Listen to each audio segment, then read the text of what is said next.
Que Dieu vous bénisse, que sa grâce demeure sur vous. Mon nom est Ange Josaphat et nous sommes à la prière à Nakazo. Nous venons de passer un séminaire extraordinaire au niveau de la Suisse. C'était simplement magnifique dans la ville de Fribourg. Nous y serons encore dans le mois d'avril, précisément le 6 avril, et Dieu va nous visiter avec une onction forte et une onction puissante par son autorité et par sa grâce.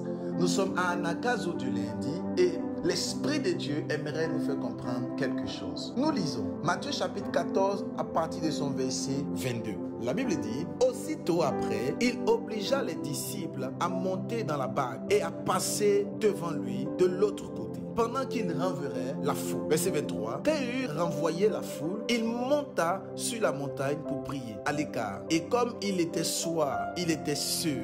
Amen. Dieu bénisse sa parole. La Bible dit ici qu'il y avait un homme qu'on appelait Jésus-Christ. Et Jésus-Christ était avec ses disciples. Il était avec le maximum de personnes et ils étaient en train de faire des miracles. La Bible dit que Jésus-Christ avait changé et il avait multiplié 5 pains et 2 poissons. Donc il avait nourri une foule nombreuse par la grâce et par la puissance du Saint-Esprit. Et plus tard, Christ décide de renvoyer la foule, mais aussi de renvoyer ses disciples. Et on se tente de savoir comment Christ et pourquoi Christ peut renvoyer la foule et renvoyer ses disciples. Sachez-le clairement que les disciples sont le symbole de la gloire et la foule sont le symbole également de l'élévation. Lorsqu'une foule nombreuse est autour d'un homme de Dieu, ça montre que cet homme de Dieu est à un bon niveau et a une grâce, a une puissance. Lorsqu'un homme de Dieu a des disciples, des fils, ça montre qu'il y a des fruits qui sortent au travers de lui. Donc Jésus-Christ avait des fruits, mais aussi il avait la notoriété et la gloire. Donc Christ devait effectivement rester auprès de sa gloire et rester auprès de ses fruits. Beaucoup d'enfants de Dieu au 21e siècle ne savent pas qu'ils ne doivent pas seulement rester auprès de la gloire et auprès des fruits, mais aussi chercher à faire quelque chose d'assez spécial dont j'aimerais parler aujourd'hui.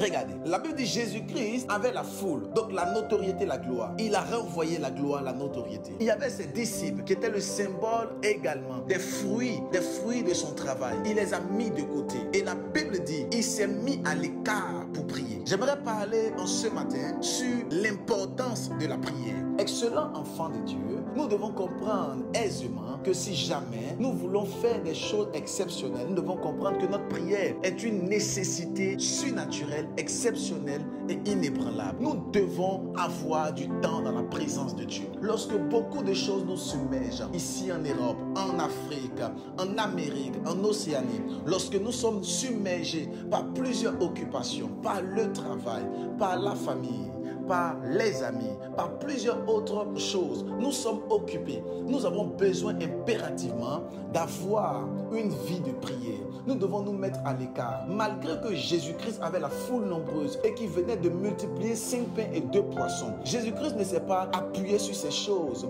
Malgré que ses disciples étaient auprès de lui, il a renvoyé ses disciples. Il a renvoyé la foule. Et la Bible dit, il a commencé à prier. J'aimerais te poser une question ce matin. Est-ce que tu prends la peine de passer du temps dans la présence de Dieu? Est-ce que tu prends la peine de prier? Ta prière te mettra au-dessus de ta génération. Ta prière te transformera. Ta prière te changera. Ta prière apportera vers toi une lumière extraordinaire. Beaucoup de personnes n'arrivent pas à éclore. Beaucoup de personnes n'ont pas les yeux fixés vers Dieu parce que simplement, ils n'ont pas une vie de prière. La prière est le socle de la bénédiction. On ne cherche pas la gloire. On ne cherche pas la bénédiction. C'est une erreur. On cherche la vie de prière parce que ta prière est le socle de ton élévation. Ta prière est le socle de ta puissance. Voilà pourquoi à Nakazo, il faut impérativement que tu puisses comprendre que tu dois être un homme et une femme de prière. Dieu nous a donné un secret. Dieu nous a donné une âme. Dieu nous a donné une puissance. Elle est cachée dans la prière. La Bible dit clairement dans le livre de Actes chapitre 3, à partir de son verset, la Bible dit clairement, il y avait un monsieur qu'on appelait Pierre et un autre qu'on appelait Jean. Les deux apôtres montaient à l'heure de la prière. Et la Bible dit, ils ont vu un monsieur qui était perclus des pieds. Il était paralysé. Il était assis et il demandait de l'aumône. La Bible dit que Pierre dit, nous n'avons ni or ni argent, mais ce que nous avons, nous te le donnons.